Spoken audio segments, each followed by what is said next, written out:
পুরনো সংবিধান এবং শাসন কাঠামো রেখে নতুন বাংলাদেশ বিনির্মাণ সম্ভব নয় বলে মন্তব্য করেছেন জাতীয় নাগরিক পার্টি এনসিপির আহ্বায়ক নাহিদ ইসলাম। সকালে সাভারে জাতীয় স্মৃতিসৌধে ৭১-এর বীর শহীদদের প্রতি এনসিপির শ্রদ্ধা নিবেদন শেষে এমন মন্তব্য করেন তিনি। এ সময় জুলাই আগস্ট হত্যাকাণ্ডের বিচার দ্রুত শেষ করার দাবি জানান নাহিদ ইসলাম। আশুলিয়া প্রতিনিধি সহযোগিতায় রিপোর্ট করছেন সিরাজুম মনিরা।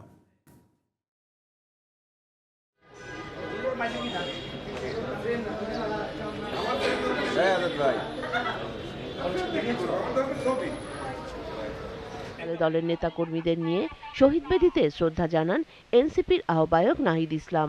এ সময় ১ মিনিট নীরবতা পালন করেন তারা। পরে এনসিপি প্রধান বলেন, পুরনো সংবিধান ও শাসন কাঠামো রেখে নতুন বাংলাদেশ বিনির্মাণ সম্ভব নয়।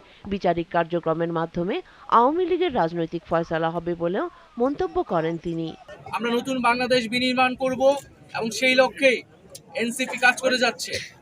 এবং আমরা বলেছি যে ১৯৭১ সালে মুক্তিযুদ্ধের মধ্য দিয়ে আমরা একটি স্বাধীন রাষ্ট্র পেলেও আমাদের যে সার্বভৌমত্ব, সেই সার্বভৌমত্ব বারবার হুমকির মুখে পড়েছে।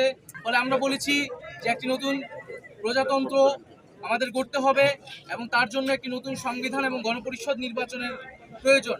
সেই জায়গা থেকে আমরা সেকেন্ড রিপাবলিকের কথা বলেছি।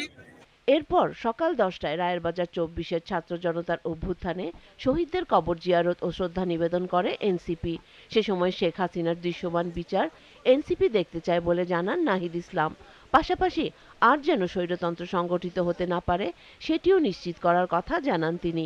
এই বিচারের মধ্য দিয়েই আসলে আমাদের যে ফ্যাসিজম সংগঠিত হয়েছিল, স্বৈরতন্ত্র সংগঠিত হয়েছিল, সেটা যাতে পুনরায় আর কখনো না হইতে পারে এই বাংলাদেশে, শুধু বাংলাদেশে না পুরো পৃথিবীতেই কোনো স্বৈরাচারী, কোনো জালেম যাতে এই ধরনের কার্যক্রম করার আগে, গণহত্যা করার আগে একবার ভেবে নেয়, এরকম কঠোরতম বিচার হওয়া উচিত। এই বিচার নিদর্শন হিসেবে থাকা উচিত পুরো পৃথিবীর ইতিহাসে।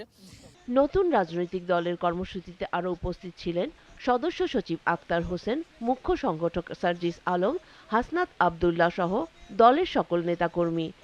সিরাজুম মুনিরা, জিটিভি নিউজ।